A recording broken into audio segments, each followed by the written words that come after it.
Deadpool and Wolverine 2024 Tamil dubbed வெளிவந்த ஒரு action super hero comedy movie. Ryan Reynolds, யுவர்செல் மேன் மற்றும் பல படத்தில் நடிச்சிருக்காங்க. இப்போ இந்த படத்துடைய கதையை பார்த்துடலாம். படத்துடைய ஹீரோன டெட்பூல் எப்படியாவது அவெஞ்சர்ஸில் சேரணும்னு சொல்லிட்டு அங்கே போகிறாரு. ஆனால் அவருக்கு பொறுப்புகள் இல்லை, இன்னும் கொஞ்சம் ஸ்டடி பண்ணணும், வளரணும் அப்படின்னு சொல்லிட்டு அவரை அனுப்பிச்சிடுறாங்க. உடனே ஒரு சாதாரண ஒரு நார்மலான ஒரு வாழ்க்கையை வாழ்ந்துட்டு இருக்காரு. இதுன்னு பார்த்தா ஒரு குரூப் அவர் கூட்டு போயிருது. மிக பயங்கரமான ஒரு வில்லன் இந்த உலகத்தை அட்டாக் பண்ணுறான். அவங்ககிட்ட இருந்து எப்படியாவது உலகத்தை காப்பாற்றணும்னு சொல்லிட்டு அந்த குரூப்பில் காப்பாற்றுற குரூப்பில் சேர்த்து விட்றாங்க. இவ்வளோ உலகன்ஸ் 2 பேரும் ஒன்று சேர்ந்துடுறாங்க. இவங்க 2 பேரும் சேர்ந்து எப்படி இந்த உலகத்தை காப்பாற்றுறாங்க, இறுதியில் என்னாச்சு அப்படிங்கிறதா இந்த படத்துடைய ஒன்லைன். இப்போ இந்த படத்துடைய பாசிட்டிவ் பார்த்தாவே இந்த படத்தில் வர அந்த ஸ்க்ரீன் பிளே, ஏன்னா ஃபர்ஸ்ட் ஹாஃப்லேருந்து கடைசி வரைக்கும் ஒரு காமெடியான ஒரு ஸ்க்ரீன் பிளே கொடுத்துருக்காங்க. படத்துடைய ஆக்ஷன் சீக்வன்ஸ்லாம் சும்மா தரமாக இருக்குது. டெட்பூல் அவங்களுடைய கேரக்டர் செம்மையாக வடிவமைக்கப்பட்டிருக்கு. எப்பவும் வழக்கம் போல் டெட்பூல்னாவும் என்ன, நான் ஏதாவது இப்படி தான் பண்ணுவேன், உன்னால் என்ன பண்ண முடியும், நான் பண்ணுறதாயா அப்படிங்கிற அளவுக்கு கேரக்டர் வடிவமைக்கப்பட்டிருக்கு. பார்க்கும்போது அப்பா என்னடா அது இந்தளவு கேரக்டர் இருக்குது அப்படின்ட்டு ஒரு சுவாரஸ்யமாக இருக்குது.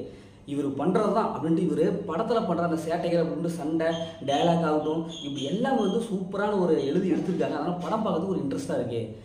இது கடைசி வரைக்கும் டெட்பூல் கேரக்டரை ஒரு அப்படி கெத்தாக வச்சுருக்காங்க.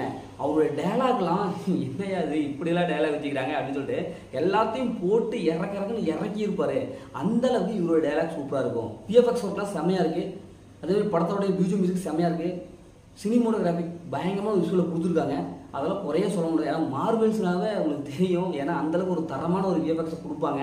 இப்போ டெட்பூல் ஃபேன்ஸ்க்கெலாம் இந்த படம் ஒரு சூப்பரான ஒரு படமாக இருக்கும், அது எந்த ஒரு டவுட்டுமே இல்லை.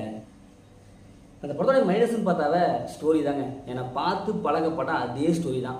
காலங்காலமாக இவங்க இதே ஸ்டோரி தான் எடுத்துகிட்டு இருப்பாங்க. அதனால் ஸ்டோரியில் ரொம்ப பழசாக இருக்குது.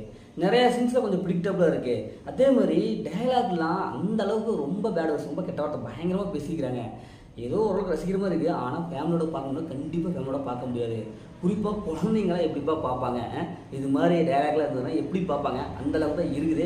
அது எனக்கு கொஞ்சம் மைனஸாக படுது. இந்த படத்தை ஃபேமிலி பார்க்கணும்னா நான் சொன்ன மாதிரி ஏகப்பட்ட கெட்ட வார்த்தை இருக்குது. அதனால ஃபேமிலி தவிர்த்துட்டு தனியாக பாருங்கள். மொத்தத்தில் இந்த படம் சூப்பராக இருக்கும். சும்மா இருக்குன்னா இந்த படம் டெட்பூல் ஃபேன்ஸுக்கெல்லாம் ஒரு சூப்பரான படம். ஓகே, இதே மாதிரி அடுத்த ஒரு புதிய மூவி ரிவ்யூஸ் உங்கள் கவி பாரத்.